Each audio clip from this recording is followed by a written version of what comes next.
2022년 삼재가 드는 신자진중, 용띠는 길흉과 호불호가 극단적으로 갈리는 띠라고 하겠습니다. 보편적으로 경제적, 금전적으로는 크게 나쁘지는 않을 거예요.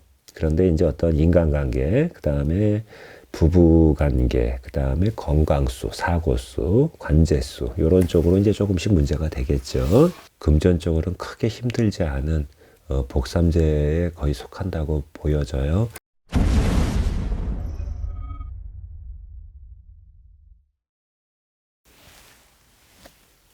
안녕하세요. 예, 선생님. 안녕하세요. 선생님 힘드시죠?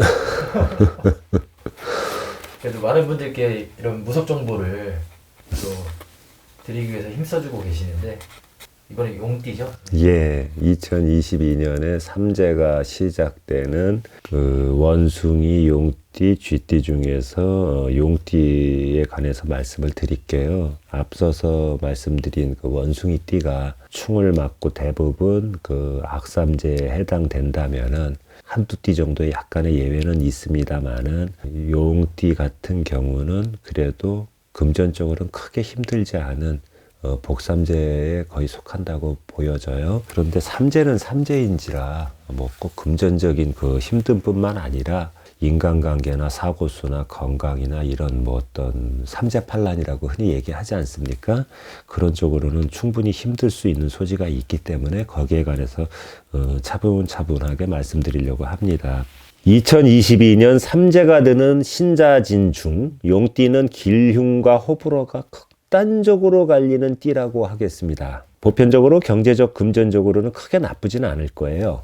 그런데 이제 어떤 인간관계, 그 다음에 부부관계, 그 다음에 건강수, 사고수, 관제수, 이런 쪽으로 이제 조금씩 문제가 되겠죠. 가장 어린 연령층에 속하는 2000년 경진생의 경우는 대학을 들어갔다 하더라도 그냥 휴학계를 내고 학적은 유지한 채로 좀 다른 과로다가 방향 전환을 한다든가 조금 더 높은 곳을 향하여 스카이 대학이라고 그러죠. 그런 쪽으로 가기 위해서 반수라고 하던가요?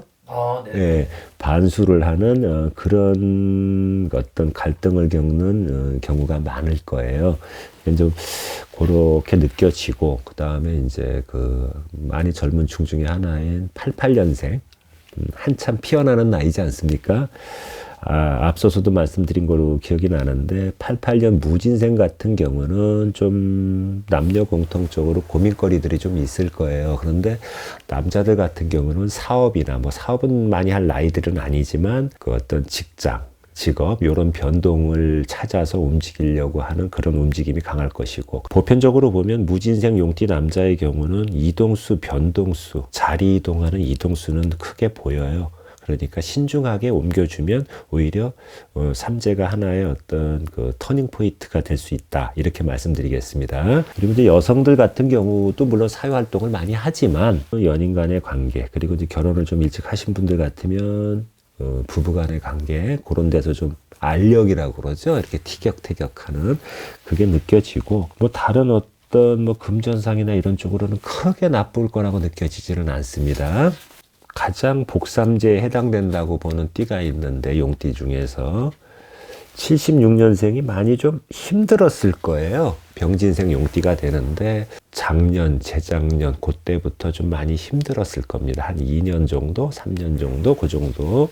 그런데 이제 그동안 많이 힘들었던 거를 뒤로 하고, 남자들 같은 경우는 조금씩 이제 그 사업하시는 분들 사업이 나아지고 좀 나아지는 그런 쪽으로 이제 그 돌아갈 거예요. 그리고 호랑이가 밝았다고 해서 뭐 새해 연초 벽두부터 그렇게 되지는 않을 것이고, 한 7, 8월 넘어가면서부터 변화의 조짐을 탈 겁니다. 그러니까 조금 마음을 느긋하게 가지시고 조금 릴렉스 하세요. 특히 사업을 하시는 분들 같은 경우는 그 병진생 용띠 같은 경우 남녀 막론하고 칠자 들어가는 성주운에 해당이 되니까 뭐 좀 성주운을 좀 받아보시는 것도 괜찮은 방법이 될 거라고, 뭐 그다음 뭐 구슬하라고 강요는 안 하겠습니다. 방법이 될 거니까 꼭 치고 나가고 하나의 터닝 포인트를 만들고 싶다. 올 한 해 밝아오는 내년이죠. 그렇게 생각하신다면 성주운을 받아서 치고 나가는 이렇게 헛바퀴 돌고 이런 상황에서 치고 나가야 이렇게 나가지 않습니까? 자동차가 어디 빠졌을 때도 그렇게 좀 운세를 바꿔 나갔으면 합니다. 그리고 문제가 되는 게 이제 64년 갑진생이 좀 문제가 된다고 보는데, 그 용띠 같은 경우는 나이들도 있고 또 아홉수에 해당이 되잖아요. 그렇죠? 그래서 삼재와 아홉수가 중첩이 되고, 그 다음에 좀 해가지고 금전적으로는 이 갑진생 용띠도 크게 나쁘진 않다고 봐요.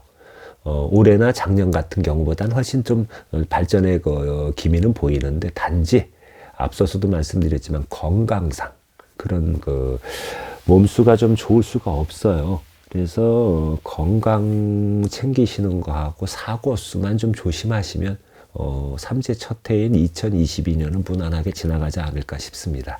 그리고 뭐 연령도 좀 고령이긴 하지만 1952년 임진생 용띠 같은 경우도 좀 문제가 될 거라고 느껴져요. 이 임진생 용띠 같은 경우는 용띠 중에서도 참 센 용띠가 갑진생하고 임진생이라고 저는 개인적으로 생각을 합니다. 좀 그래도 가장 세요. 그런데 좋고 나쁨이 극명하게 갈리는, 호불호가 갈리는, 뭐 아니면 도에, 그런 한 해가 될 거예요.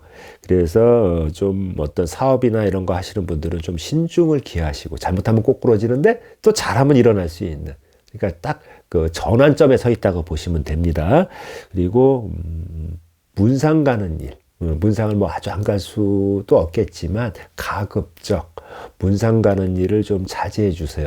그 상문이 될 수 있는 그런 운기가 있으니까요. 그리고 앞서 편에서도 말씀드린 거로 생각이 드는데, 산소 이장이나 뭐 파묘해가지고 뭐 납골 땅에 합친다든가 이런 거는 올 한 해가 이제 밝아오는 한 해입니다.